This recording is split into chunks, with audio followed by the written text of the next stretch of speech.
안녕하세요. 대기업 한중입니다. 오늘 에코인드림이 기술적 반등이 좀 강하게 나왔습니다. 오늘 종가 기준으로 해서 거의 7% 정도 상승이 나오면서 마감을 했습니다.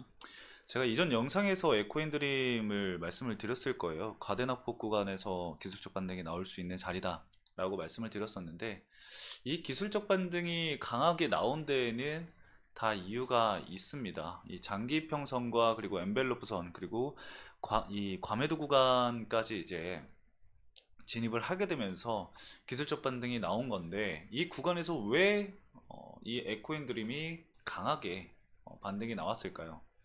여러분들도 사실 뭐 아시는 내용이겠지만, 제가 이전부터 계속 말씀을 드렸어요. 이 에코인 드림은 사실 이 단기적으로 봐야 될 부분이 아니라 장기적으로 봐야 되는 기업이고, 그리고 주가 조정이 나왔을 때는 오히려 밸류의 매력도가 밸류에이션의 매력도가 높아지는 그런 기업이다라고 말씀을 드렸습니다. 왜? 진행하고 있는 사업이 쇼티지로 이어질 사업이기 때문에 그러한 이야기를 좀 말씀을 드렸었죠.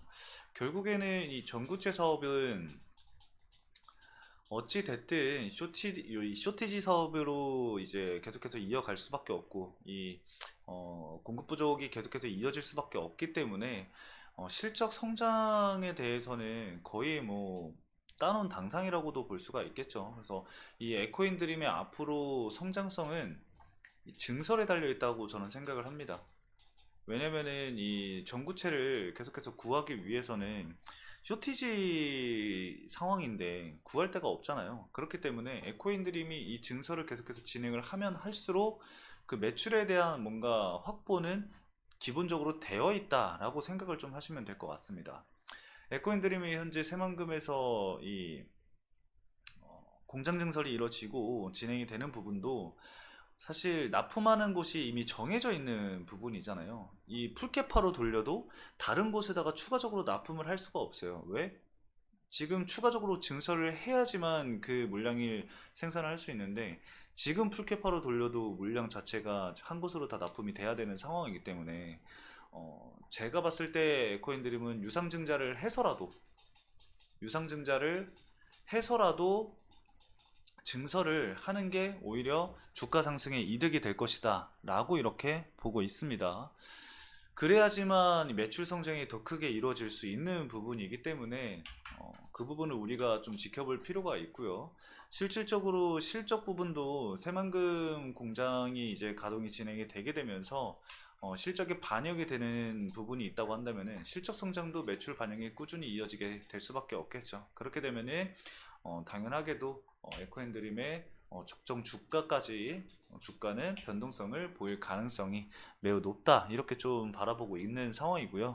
다만 지금 현재 이 에코인드림이 조정을 받고 있는 부분에 있어서는 에코인드림의 문제가 아니라 이 전방 산업에 대한 부분들, 그리고 이 미국 대선, 이 정치적인 부분까지 엮여 있는 상황이기 때문에 좋지 않은 흐름들을 지금 보여주고 있는 상황이죠. 근데 우리가 좀 길게 봤을 때는 결국에는 점차적으로 이 내연기관차는 줄어들 수밖에 없고 전기차가 이제 판매량이 늘어날 수밖에 없다라고 저는 생각을 합니다. 뭐 트럼프 전 대통령이 당선이 됐다고 하더라도 이 전기차에 대한 부분을 싫어하는 게 아니라, 뭐 2035년까지 신차 판매에서 50% 이상을 전기차로 만들겠다, 이러한 정책적인 부분들, 정책적으로 정해진 건 아닙니다. 목표로 하고 있는 부분이었지. 그거를 백지화하겠다라고 이야기를 한 것이지, 전기차 판매에 대해서 뭔가 불이익을 주거나 그런 거에 대해서는 없다고 보시는 게 맞고요. 보조금, 이 IRA 폐지에 대해서 굉장히 좀 걱정하시는 부분이 많은데, IRA 폐지보다는 보조금 축소로 갈 가능성이 굉장히 높습니다. 이거는 제가 정말 여러 번 말씀을 드리고 있지만, 어, 이 보조금을 가장 많이 받은 이 주정부들을 세어보면은 10위까지 보면은 9곳이 공화당입니다. 9곳이. 그렇기 때문에 이 트럼프 전 대통령이 된다고 하더라도 그 입법하기 위해서는 이 상하원 의회 선거 의회도 이제 통과를 해야 되는데 상원과 이 하원을 모두 통과를 해야 되는데 상하원 모두 공화당이 이제 집권을 해야 되고 장악을 해야 되고 그 상황 속에서 이 IRA에 대한 보조금을 공화당 쪽에서 이렇게까지 받았는데 민심을 포기하고 과연 그 부분을 폐지를 할까요? 저는 그렇게 생각을 하지는 않습니다. 그렇기 때문에 보조금 축소로 좀 가지 않을까 생각이 들고요. 그 다음에 현재 해리스가 트럼프 전 대통령의 이 지지율을 넘어섰습니다. 이 여론조사에서. 물론 이게 뭐 계속 엎치락 뒤치락 하고 있는 상황이지만, 현재 해리스 부통령이 이제 이 민주당의 전당대회가 8월 19일 날 열리거든요.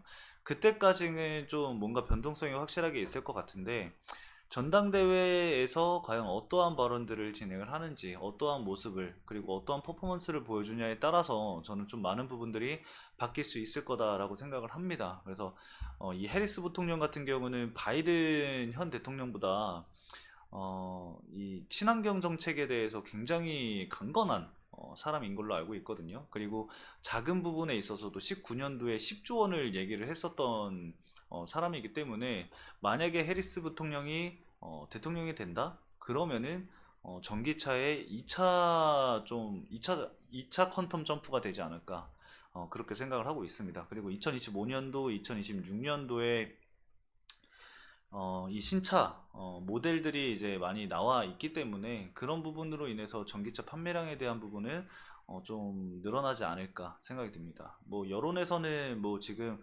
포드라던가 아니면은 뭐 어디서 이제 생산량을 축소하고 뭐 LG 에너지솔루션이 공장 이 증설에 대한 부분들을 좀 축소를 하고 이러한 부분들을 이야기를 하는데, 반대로 생각을 해보면은 전기차 판매량이 다시 늘어나면은 그런 거는 언제든지 다시 스탠스를 바꿀 수 있는 부분입니다. 그렇기 때문에 단기적인 악재로 받아들여지는 부분은 맞지만, 그 부분으로 인해서 뭔가 이 2차 전지 산업이 뭐 망했다 뭐 이러한 부분은 어불성설이라고 생각을 합니다. 그렇기 때문에 우리가 좀 더 인내심을 가지고, 그리고 내가 바라봤던 그런 투자 관점을 가지고 어, 생각을 해야 되지 않을까.